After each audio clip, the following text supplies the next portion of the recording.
let's talk about music. How often do you listen to music? I think I listen to music mostly when I'm driving. I think it puts me in such a good mood when I'm like out there on a drive and I play my favorite music. I'm usually into Afro music a lot, hip hop and Afro and R&B. So I prefer listening to music when I'm driving or sometimes when I'm working out, I'm at the gym, something like that. Is music an important subject in schools in your country? In schools in my country, it is because, I'm from India. So in India, music and dance and expressing our emotions is usually through music and dancing. So in every school, they teach classical music or they have a subject where there is something about music usually.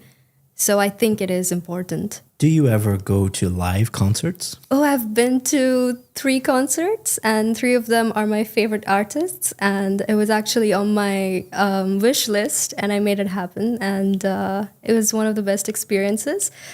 And in live concerts, it's a lot different than you would imagine.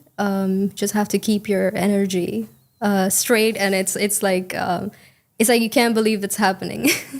Now let's talk about magazines and newspapers. Do you prefer to read magazines or newspapers? Definitely magazines, mostly on the topics of fashion or interior design. This is what I really like because I like to see creative sides from all over the world. I like to see what people are talking about, what's new, what's trending.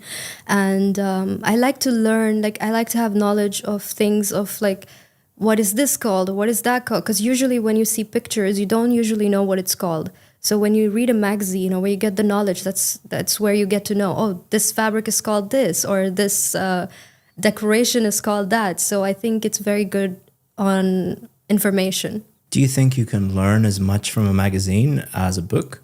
Definitely not, because magazine is like a shorter version of what's in a book. So I definitely prefer books over magazines. Do you think that you will continue to read paper-based magazines in the future? I think I'm very old-fashioned like that. I need to have a physical book in my hand, and that's how I think it produces serotonin in my brain. Otherwise, no. Digital, it's very different. I like physically reading a magazine or a book. Now let's talk about outdoor activities. Do you like being outdoors? I love being outdoors. I usually spend my time planning an activity or just being out with my friends. Even if I'm not doing anything, I must stay outdoors. I'm not a very home-based person. I can't stay home much. I have to keep moving all the time. Which outdoor sports do you enjoy doing?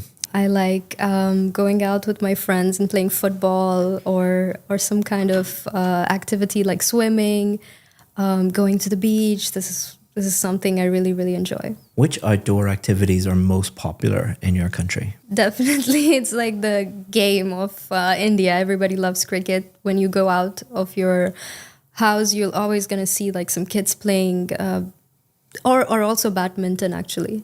People enjoy that a lot as well. I'd like to describe my favorite actor and actress. So my favorite actor will be Benedict Cumberbatch, and my favorite actress is Angelina Jolie. And I like their movies so much.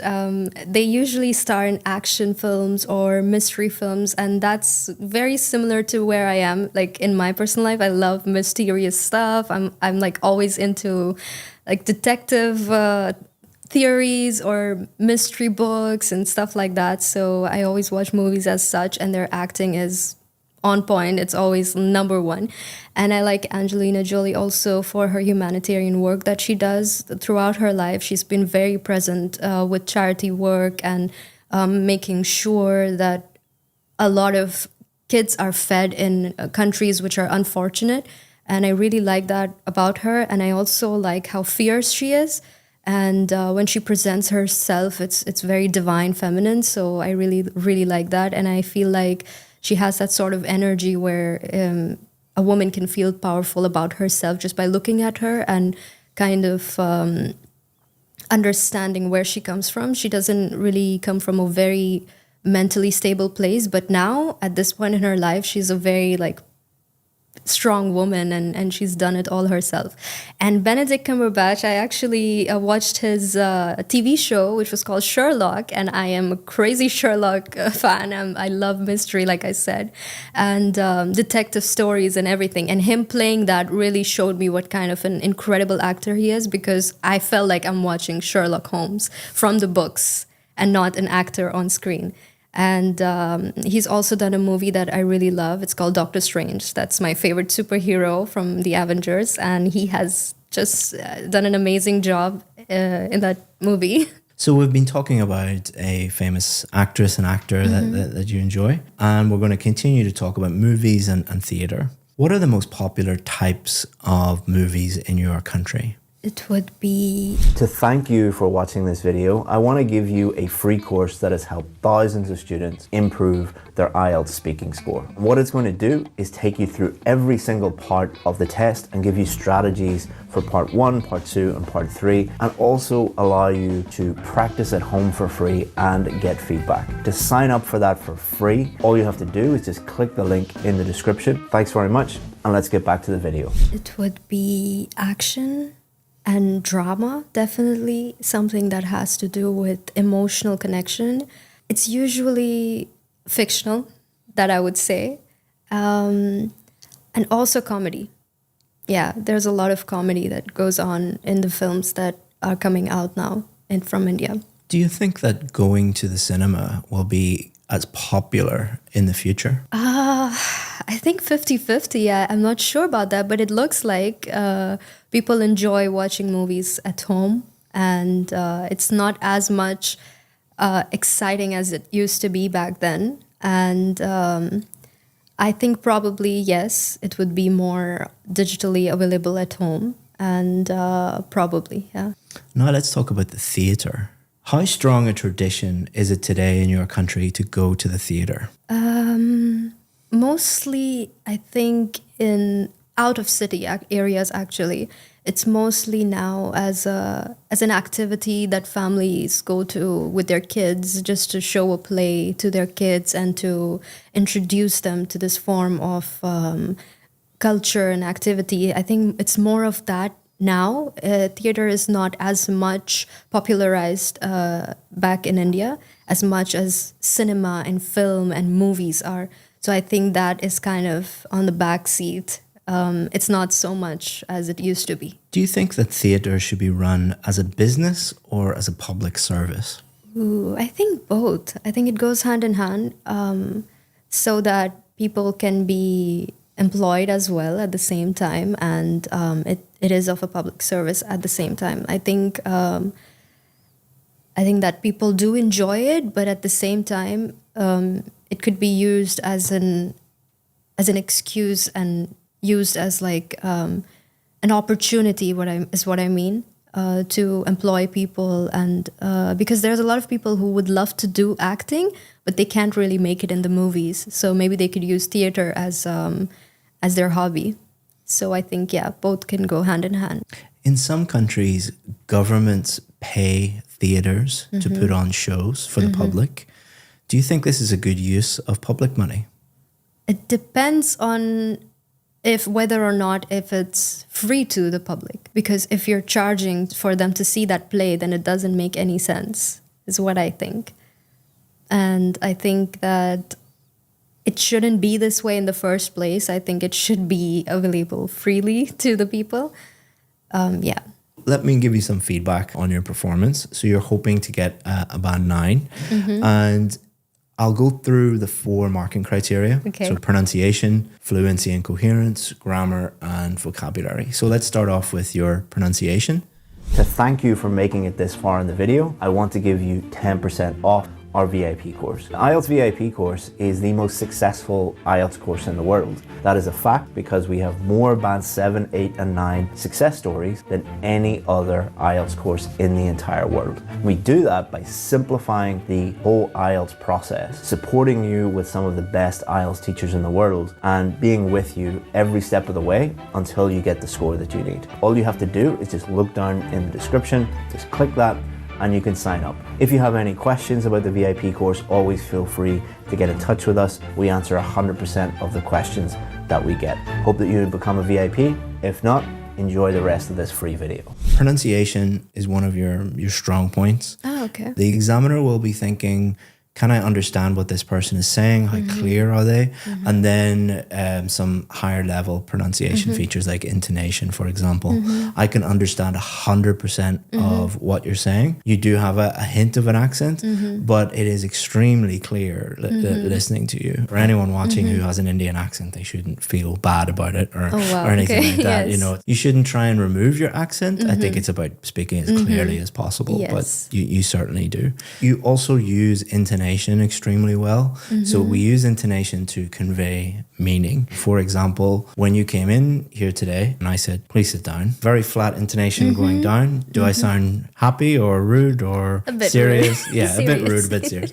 But if I said, please sit down, my intonation is going up. It sounds completely different, but the words are Yes. exactly the same. So you use intonation like that a lot to show that you're excited about something, that you're happy about it, that you're serious about something in a very, very high level way, which is very difficult to learn. Thank you. And you do it very naturally. You also use connected speech. So for example, if you were talking about movies, someone learning English might say, do you want to go to the cinema?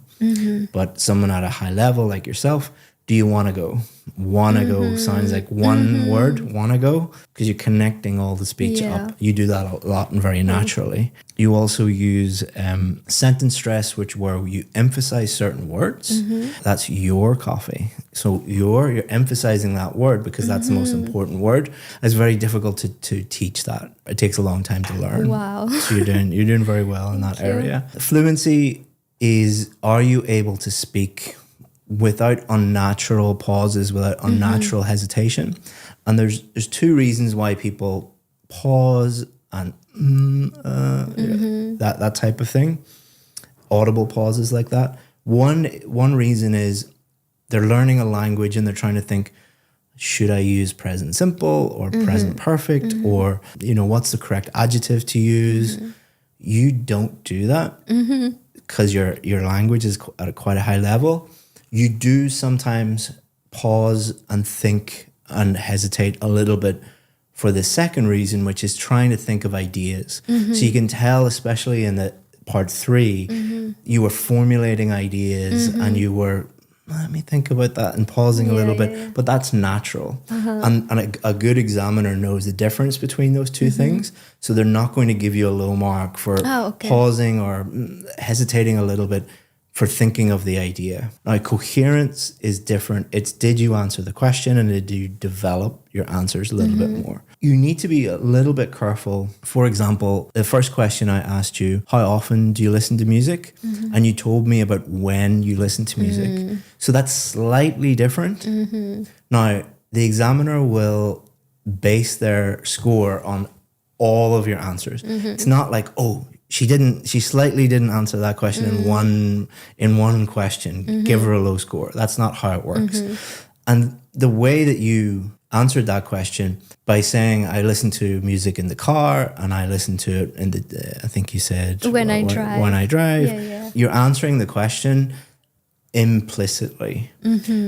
By implication, I know how often you listen to it. You should try to answer each question explicitly. How often do you? Every day. I don't think that this is an issue for you today, but imagine you go and do the test. Imagine you have a Canadian visa application. And it's like, if I don't get this, I can't go and meet, my family or I can't do whatever I want to do.